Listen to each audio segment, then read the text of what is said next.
White and today is 11th of July and we are going to discuss the Hindu newspaper. So आज के newspaper में ये 3 articles थे important. First is custodial violence in India. ये हम पहले भी कवर कर चुके हैं अपने प्रीवियस वीडियो में, बट स्टिल अगर कुछ नया डाटा आज के न्यूज़पेपर में था तो आप ऐड ऑन कर सकते हो. आज वाली वीडियो देख के और प्रीवियस वीडियो देख के दोनों का डाटा कंपाइल करके अपने नोट्स में ऐड कर सकते हो कि क्या न्यू पॉइंट्स हैं. And then world population day second, क्योंकि आज वर्ल्ड पॉपुलेशन डे था तो उसके रिलेटेड 2-3 आर्टिकल थे, मैंने दोनों को कंबाइन कर दिया है. Third is need to safeguard the right to vote, क्योंकि हमें पता है कि बिहार के इलेक्शन में जो चल रहा है वो सब उसके रिलेटेड बहुत सारी कंट्रोवर्सी इशू क्रिएट हुए हैं, तो उसमें राइट टू वोट की बात की गई है, तो उस पर एक आर्टिकल है तो वो हम देखेंगे. So let's start to discuss which is the are existing mechanism effective in preventing custodial violence. ये पूछा गया है कि जो अभी existing mechanism है क्या ये prevent कर सकते हैं custodial violence को. अभी recent जो केस हुआ था आई थिंक तमिलनाडु में अजीत कुमार का, अजीत समथिंग नाम था, उनके रिलेटेड ये गया है, तभी ये इशू इतना रेज हुआ है कस्टोडियल वायलेंस को रिलेटेड. तो हम देखते हैं कि कस्टोडियल वायलेंस होता क्या है. जो कस्टोडियल वायलेंस है इसको बोला, custodial violence refers to torture, death और abuse of individual in police और जुडिशियल कस्टडी. रिसेंट इंसिडेंट मैंने आपको बताया कि सिक्योरिटी गार्ड की डेथ हो गई अजीत कुमार की तमिलनाडु में शिवगंगाई डिस्ट्रिक्ट. इसने इस चीज़ की वजह से कस्टोडियल वायलेंस का केस जो इतना हाईलाइट हुआ है. अब लीगल एंड इंस्टीट्यूशनल मैकेनिज्म यहाँ से स्टार्ट होता है कि यूपीएससी पॉइंट ऑफ व्यू से क्या चीज़ हमें याद रखनी है, क्या पॉइंट्स हमें नोट डाउन करने हैं. फर्स्ट जो है statutory safeguard. India has sign but not ratified the UN convention against torture. ये चीज़ there are existing domestic law criminalising torture. यहाँ पे एग्जिस्टिंग इंडिया में डोमेस्टिक लॉ ऐसे हैं जो टॉर्चर को क्रिमिनलाइज करते हैं, बट इन्फोर्समेंट वीक है.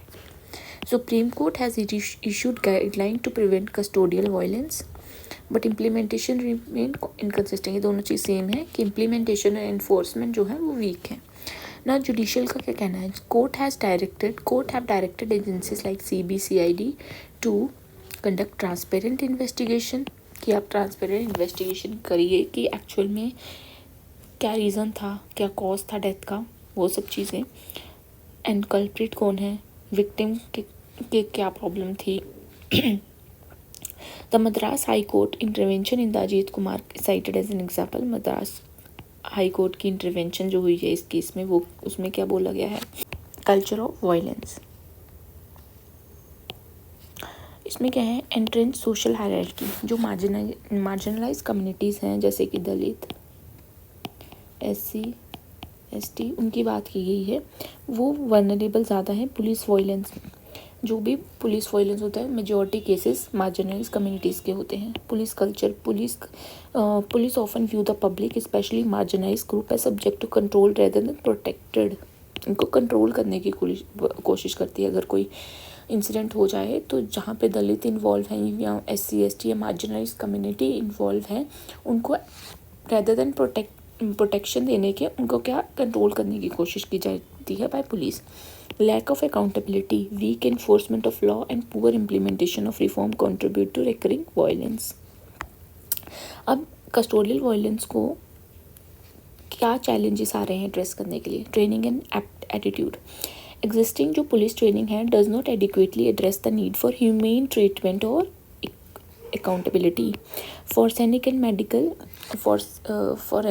medical protocol. Medical examination and evidence collection are often treated as formalities, not rigorous investigation.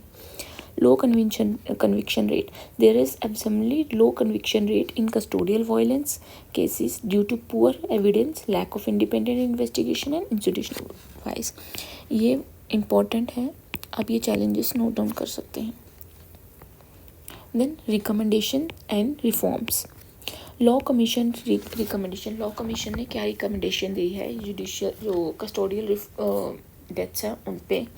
Law commission has call for ratification of UN convention against torture. ये हमें पता है, हमने sign किया है बट नॉट येट रेटिफाइड, तो इसकी ratification की बात की है किसने, लॉ कमीशन ने, for specific anti torture legislation. Supreme court direction, supreme Court क्या बोलता है, Supreme Court has mandated the installation of CCTV camera in police station and custodial facilities. ये चीज़ भी इम्पोर्टेंट है और ये चीज़ बहुत बेनिफिशियल साबित हो सकती है ऐसे इंसिडेंट में। Need for independent oversight, the article stress the importance of independent body to investigate custodial deaths and, जैसे कमेटीज़ बनाती हैं वैसे बोला गया है कि इंडिपेंडेंट बॉडीज़ रखो जो इसके ऐसे केसेस को क्या करें, इन्वेस्टिगेट करें। अब जुडिशरी का क्या रोल है, सिविल सोसाइटी का क्या रोल है, judicial activism. Court have played a role in demanding accountability and transparency in custodial violence cases. Court ने डिमांड की है कि अकाउंटेबिलिटी होनी चाहिए, ट्रांसपेरेंसी होनी चाहिए ऐसे केसेस में। सिविल सोसाइटी क्या बोलती है, सिविल सोसाइटी जैसे कि एनजीओस, एक्टिविटीज़, ऑर्गेनाइजेशंस, ये क्या बोलते हैं कि रिफॉर्म्स लाओ, अवेयरनेस फैलाओ और सपोर्ट फॉर विक्टिम्स फैमिली। इन्होंने जैसे कि कंपनसेशन, ये चीज़ मांगी गई है, जो भी विक्टिम की फैमिली है उनको कंपनसेशन प्रोवाइड करो, उनको जस्टिस दिलवाना एक तरह से सिविल सोसाइटी की मांग है। नाउ इन जो टॉपिक हमने पढ़ा इसकी कंटेम्प्रेरी रेलिवेंस क्या है यूपीएससी के हिसाब से, ये कहाँ कहाँ यूज़ हो सकता है। जीएस सेकंड में गवर्नेंस, पॉलिटी, सोशल जस्टिस में। जीएस 4 में एथिक्स, इंटीग्रिटी एंड एप्टीट्यूड में। Now accountability and transparency in public institution, ठीक है। केस स्टडी और कस्टोडियल वायलेंस फॉर एथिक्स, ये सब यूज़ हो सकता है।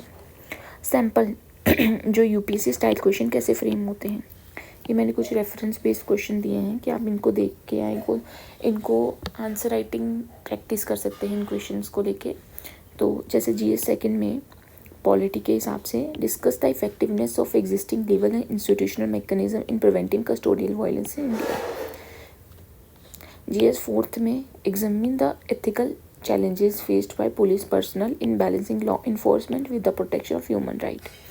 ऐसे custodial violence in India causes, consequence and the way forward. ये सब चीज़ें हैं, ये जो डाटा मैंने दिया है उसको लेके आप ये आंसर राइटिंग प्रैक्टिस कर सकते हैं। संडे को आप एक ऐसे लिख सकते हैं इस पर। अब आंसर राइटिंग में आपका क्या फ्रेमवर्क रहना चाहिए,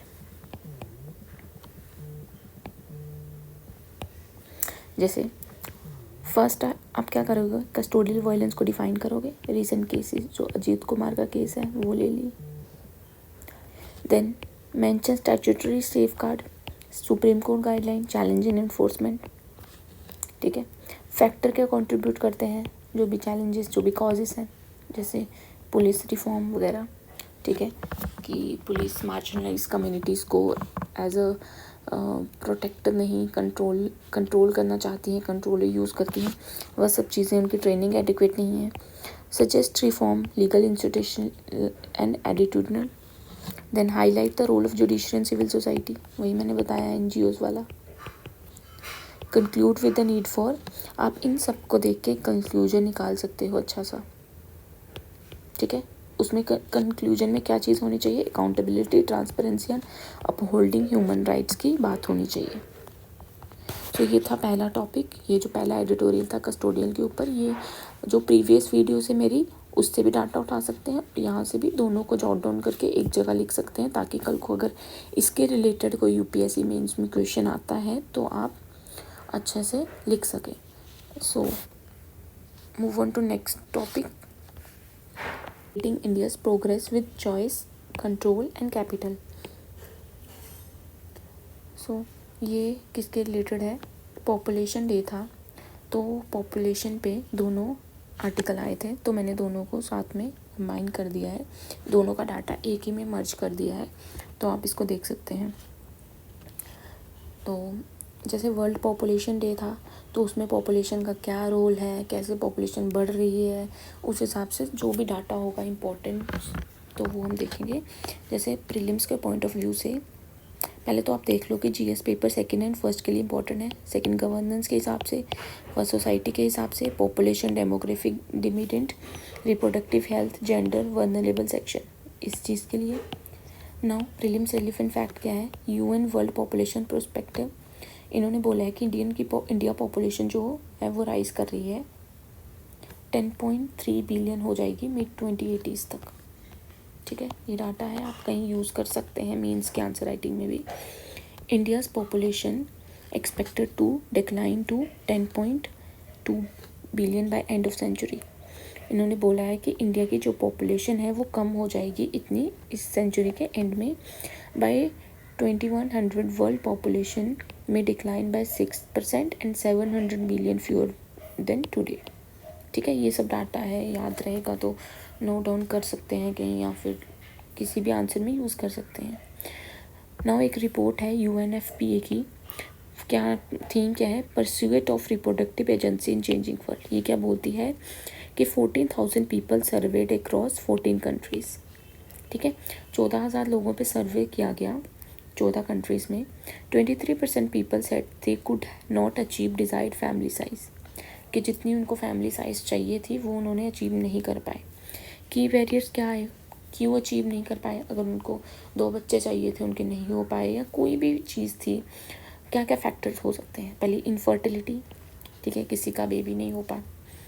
फाइनेंशियल लिमिटेशन, पैसा नहीं था उनको, अगर फाइनेंशियल सपोर्ट की बहुत ज़रूरत होती है, क्योंकि जब एक बेबी होता है उसकी अपब्रिंगिंग में जो पैसा लगता है वो फाइनेंशियल होना चाहिए, वो पैसा स्कूल्स में पैसा लगता है आजकल, तो इसीलिए लोग नहीं अपने, अगर किसी को 2 बच्चे चाहिए वो एक ही बेबी प्लान करता है। हाउसिंग लिमिटेशंस, ठीक है, अनएम्प्लॉयमेंट, ये सारे फैक्टर्स हैं जो बैरियर बनते हैं एक डिज़ायर्ड फैमिली साइज़ को अचीव ना कर पाने के।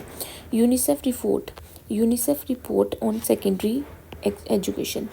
यूनिसेफ रिपोर्ट जो सेकेंडरी एजुकेशन में वो बोलती है additional year of secondary education can reduce child marriage by 6%, कि जो सेकेंडरी एजुकेशन की वजह से जो चाइल्ड मैरिज है वो 6% तक कम हुई है। ये एक पॉजिटिव एस्पेक्ट देखा जा सकता है, पॉजिटिव चीज़ है।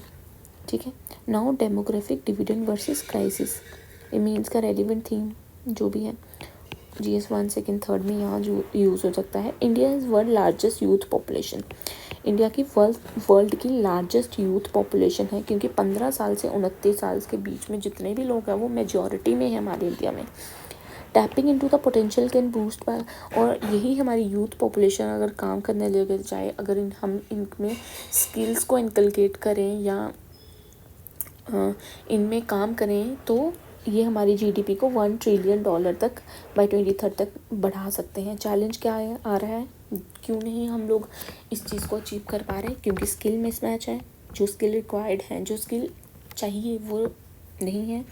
Limited reproductive rights and poor health service में कन्वर्ट डिविडेंड इनटू बर्डन।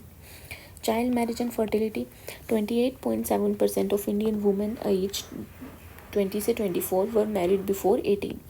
अभी भी 28.7% जो इंडियन वीमेन है 24 से 24 साल के बीच में, 24 और 24 साल की एज में जिनकी शादी 18 से पहले हो गई है। Teen age child bearing standard, ठीक है, 7.9% ऐसी लड़कियां हैं जो अभी टीनेजर हैं और वो माँ बन गई हैं, उन्होंने बच्चा पैदा कर दिया है, ये चीज़ बोल सकते हैं। Now reducing child marriage equal to reduce fertility, higher autonomy for women. इसमें बोला जाता है कि अगर चाइल्ड मैरिज रिड्यूस हो जाती है तो उससे फर्टिलिटी भी रिड्यूस होगी। फर्टिलिटी क्योंकि वुमेन इतनी कैपेबल हो जाएगी कि वो डिसीजन ले सकती है, राइट डिसीजन, ठीक है, तो इससे हायर ऑटोनॉमी फॉर वुमेन, तो वुमेन के पास वो पावर होती है कि एज के बाद अगर वो फाइनेंशियल इंडिपेंडेंट है या किसी भी तरह से इंडिपेंडेंट है कि वो राइट ले सकती हैं कि हमें कब बेबी प्लान करना है और कब नहीं, जिसकी वजह से जो एकदम से रैपिड जो प्रेगनेंसी होती है वो नहीं होगी, तो इतनी ज़्यादा जो फर्टिलिटी है वो मतलब कम हो जाएगी। Issue of child marriage, vulnerable section जो का पार्ट है GS 2nd का। Need for comprehensive multi prolong strategy, contraception, access, education, mental health and empowerment ज़रूरी है। एग्जाम्पल उड़ान स्कीम, अद्विका, ये हम यहाँ ये चीज़ें हम कोट कर सकते हैं अपने आंसर में, एग्जाम्पल दे सकते हैं। Women empowerment and reproductive agency, जो वुमेन की एम्पावरमेंट और रिप्रोडक्टिव एजेंसी है उसके बारे में। Empowering girls to have choice and control over fertility decision is a key development. Women's को जो है गर्ल्स को एम्पावर करना कि वो अपनी चॉइस ले सके, कंट्रोल कर सकते हैं अपने फर्टिलिटी डिसीजन को, वो एक इनका ऑब्जेक्टिव है। Only 36% of Indian women have unintended pregnancy. सिर्फ 36% वुमेन हैं जिनकी अनइंटेंडेड प्रेगनेंसी होती है। अनइंटेंडेड मतलब जिनका इंटेंशन नहीं था अभी प्रेग्नेंट होने का, वो उनका हो गया कितना, 36%। Nearly 30% lack reproductive autonomy. ठीक है, 30% के पास अभी भी ऑटोनॉमी नहीं है ये चीज़ डिसाइड करने की मुझे अभी बेबी चाहिए नहीं चाहिए। 23% of Indian adult felt unable to exercise choice of number of children. और 23% इतने एडल्ट हैं जिनके पास चॉइस नहीं है डिसाइड करने की कि मुझे 2 बच्चे चाहिए, मुझे 3 चाहिए, मुझे 4 चाहिए, नहीं है। ये चीज़ें वीमेन के टॉपिक में बहुत इंपॉर्टेंट रोल प्ले करती हैं, चाहे वो ऐसे हो या फिर सोसाइटी का टॉपिक हो, सोशल इश्यूज़ हो, यहाँ पे बहुत इंपॉर्टेंट रोल प्ले करता है। तो आप ये डाटा लिख सकते हैं। Critic of population panic and decline debate. Alarm over fertility decline is analytical flawed ethical troubling. अब बोला गया है कि अगर फर्टिलिटी कम हो रही है उसमें भी प्रॉब्लम है, ethical troubling. Warning, pro natalist discourse में lead to target driven incentive like bonuses, tax hut which can enforce gender roles, shift focus from women reproductive right to nationalistic population goals. चीज़ बोला गया कि अभी हमारे कुछ साल पहले हमें बोला जा रहा था कि पॉपुलेशन बहुत बढ़ गई है, एक ही बच्चा होना चाहिए, 2 ही बच्चे होने चाहिए, तो वो एक नेशनलिस्टिक गोल की तरफ हम लोग बढ़ने लगे। हमें अपने वुमेन की प्रोडक्टिव राइट्स हम भूल गए थे, तो वो चीज़ें हैं। ठीक है, need for societal shift. Declining fertility is not equal to civilization collapse. ठीक है, real focus should be on reducing unmet reproductive needs. Now universal access to contraception, education, safe abortion and health, universal कर, ये सब चीज़ें। Gender sensitive work place, supportive of family choices. ठीक है, ये सब चीज़ें हैं। नाउ एक आप फैक्ट टेबल मैंने यहाँ दिया है कि आप फैक्ट अगर याद रख सकते हैं तो ये सब चीज़ें आप नोट डाउन कर सकते हैं। अगर आपसे वो सब नहीं याद हो रहा, जैसे पॉपुलेशन राइज यहाँ तक करेगी 2080 तक, फर्टिलिटी क्राइसिस क्या है, बैरियर टू अनफर्टिलिटी क्या है, youth in India, largest youth cohort globally, पता है कि 15 से 25 तक क्या इतने एज में हमारे पास यूथ है। ठीक है, तो हम उनकी स्किल्स को टैप करके मतलब स्किल्स को रिकग्नाइज करके या उनको अच्छा अपॉर्चुनिटी दे के हम अपनी जीडीपी को $1 ट्रिलियन तक बढ़ा सकते हैं। उड़वान अद्वैका, ये जो एग्जांपल्स हैं यूज़ करने को, child marriage, women lacking fertility control, GDF potential, ये सब डाटा है।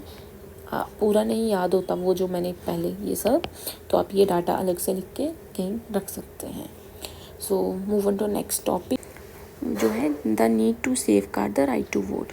तो देखते हैं इसके बारे में क्या लिखा है। तो प्रीलिम्स रेलिवेंट पॉइंट क्या है। Supreme Court position on voting right. Supreme Court क्या कर सकता है वोटिंग राइट के regarding. Supreme Court reiterated that right to vote is a statutory right not a fundamental. ये चीज़ बहुत इंपॉर्टेंट है, प्रीलिम्स में ही पूछ लेते हैं कि right to vote, right to privacy, right to ये वो क्या है, स्टैट्यूटरी राइट है क्या है, नहीं है। तो राइट टू वोट जो है वो स्टैट्यूटरी राइट है, ये चीज़ लिख लो, नॉट अ फंडामेंटल राइट नहीं है। Reference judgment, people union for, ये जजमेंट हुई थी। ठीक है, ये याद रख सकते हो तो रख लेना, नहीं तो गई। वैसे ये आंसर राइटिंग में लिख सकते हैं अगर कोई राइट टू वोट का क्वेश्चन आए कि भाई इसमें ये बोला गया था कि right to vote is a statutory right not a fundamental right. Now electoral roll and representation of people act, ये क्या बोलते हैं, ये बोलते हैं कि सेक्शन 16 है जो आरपीए 1950 का, उन्होंने ग्राउंड बताए हैं डिस्क्वालिफिकेशन के फ्रॉम इलेक्टोरल रोल्स। इसमें बोला गया है कि किस किस ग्राउंड पे आपको इलेक्टोरल रोल से आपको वोटिंग राइट आपके छीन सकते हैं। पहला, if you are unsound mind, non citizenship, crime related disqualification. ये 3 ऐसे चीज़ें हैं जो दी गई हैं एक्चुअल में कि इससे आपके वोटिंग राइट ले सकते हैं वापस। इलेक्शन कमीशन ऑफ इंडिया क्या बोलती है। Election commission is empowered under article 324 of the constitution ठीक है, क्योंकि इलेक्शन कमीशन एक कॉन्स्टिट्यूशनल बॉडी है, तो इसमें ये बोला गया है it has the mandate to conduct free and fair election. 324 article बोलता है कि ये इसको किस लिए बनाया गया है, फ्री एंड फेयर इलेक्शन के लिए, और जितना भी मैनेजमेंट है इलेक्टोरल रोल्स के रिलेटेड वो कौन करता है, इलेक्शन कमीशन ऑफ इंडिया करता है।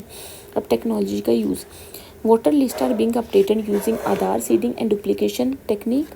ठीक है, आप वोटर लिस्ट को अपडेट कर सकते हो आधार के साथ, बट मिसमैच का कंसर्न रहता है। में इम्पोर्टेंट है, इशू क्या आ रहा है, issues of electoral roll error.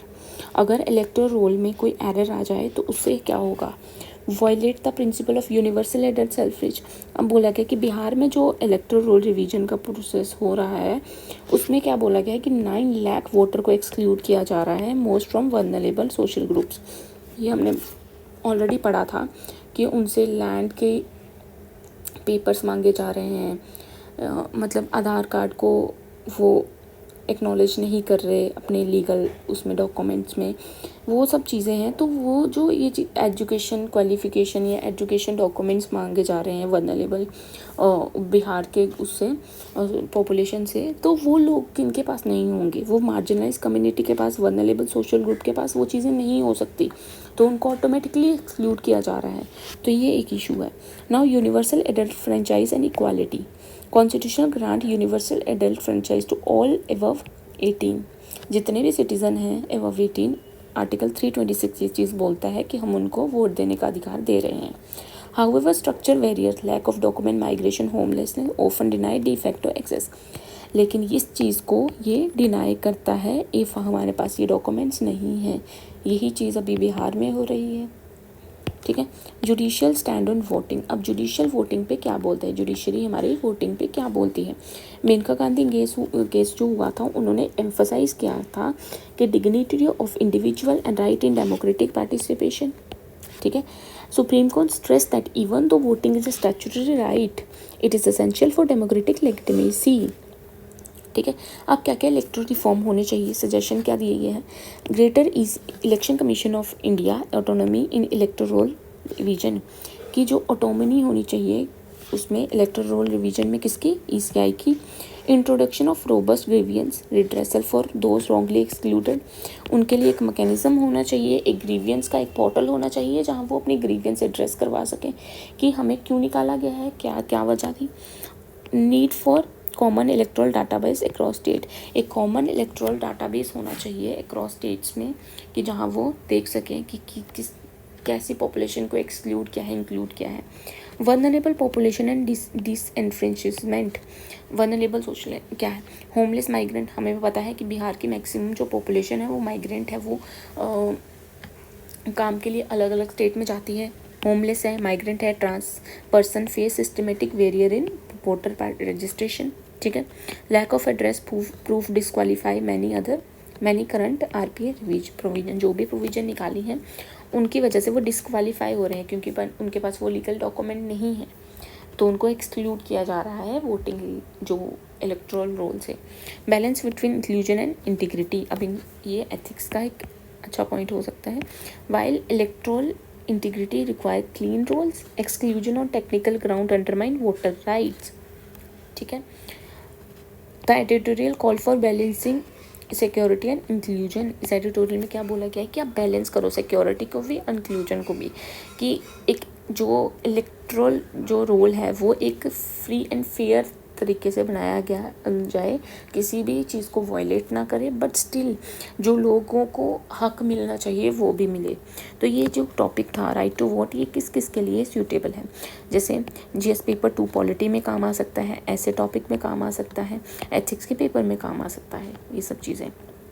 सो ये थे आज के तीनों जो एडिटोरियल। तो अगर आपको अच्छा लगा हो या आपको कुछ समझ आया हो तो आप जॉट डाउन कर सकते हैं अपनी नोटबुक में, इसके अलग अलग से नोट्स बना सकते हैं, क्योंकि at the end of the day ये चीज़ें आपको हेल्पफुल होंगी आंसर राइटिंग के लिए। जितनी भी जजमेंट्स हैं, जितने भी आर्टिकल्स हैं, ये हम ऐसे पढ़ने लगेंगे बुक से तो हमें कभी भी याद नहीं होंगे, बट अभी टॉपिक वाइज पढ़ेंगे तो ये कुछ ना कुछ दिमाग में रह जाएगा अगर आप अलग अलग से वो करोगे। आप अलग अलग टॉपिक्स पे पेजेस बना सकते हैं, वुमेंस पे, right to vote, election commission of India, आप इसके अंदर लिख सकते हो। पॉलिटी में फॉर एग्जांपल अभी बिहार की इलेक्शन का पॉलिसी में जो इलेक्शन कमीशन ऑफ इंडिया है उस पर उसके नीचे आप सारे इलेक्शन के रिलेटेड सारा डाटा लिख सकते हो, जिसकी वजह से जब भी कोई क्वेश्चन ऐसा आएगा तो आप वो नोटबुक उठाइए और उसको देखिए तो आपको समझ में आ जाएगा कि हमें क्या लिखना है क्या नहीं। और एक स्ट्रक्चर फ्रेमवर्क बना के रखिए कि पहले हमें इंट्रो लिखनी है, फिर बॉडी में हमें क्या क्या चीज़ें लिखनी है, कॉजेस लिखने हैं, फिर उसके बाद हमें लिखने हैं कि क्या हम कर सकते हैं, क्या रिफॉर्म्स नीडेड हैं, और गवर्नमेंट की क्या रिकमेंडेशन है, स्कीम्स क्या हैं, रिकमेंडेशंस क्या हैं, एंड वे फॉरवर्ड क्या हो सकता है। ये चीज़ें लिखना ज़रूरी हैं। अगर आप पहले से ये सब प्लान करके रखोगे तो आपको ईजी हो जाएगा आंसर राइटिंग प्रैक्टिस करना। So guys that's it for today, so thank you so much.